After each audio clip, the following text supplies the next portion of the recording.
আওয়ামী লীগ দেশে যে দুর্নীতি ও দুঃশাসন সৃষ্টি করেছিল তারই ফলশ্রুতিতে তাদের পতন হয়েছে বলে মন্তব্য করেছেন বিএনপির মহাসচিব মির্জা ফখরুল ইসলাম আলমগীর।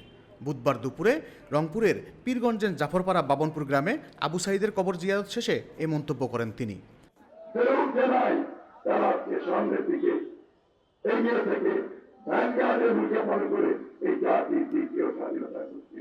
মির্জা ফখরুল ইসলাম আলমগীর বলেন, আবু সাঈদ সহ যারা নিজের জীবন দান করলেন তাদের আত্মত্যাগের মধ্য দিয়ে বাংলাদেশ দ্বিতীয়বারের মতো স্বাধীন হয়েছে।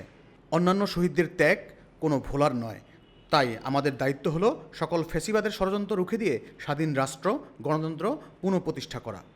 তিনি আরও বলেন, জনগণকে আহ্বান জানাবো কোনো চক্রান্তে পা দিবেন না। আপনারা চক্রান্ত রুখে দিয়ে এই অন্তর্বর্তীকালীন সরকারকে সহযোগিতা করুন এবং নির্বাচনের পরিবেশ তৈরি করে নির্বাচনের দিকে ধাবিত করুন।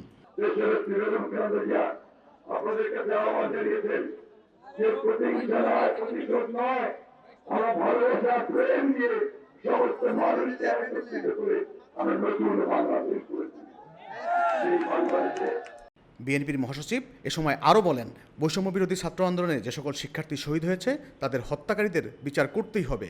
সেই সাথে এতদিন ধরে যে দুর্নীতি দুঃশাসন গুম খুন হয়েছে তাদের বিচারের মুখোমুখি করে বিচার করতে পারলে দেশে সুশাসন প্রতিষ্ঠা হবে।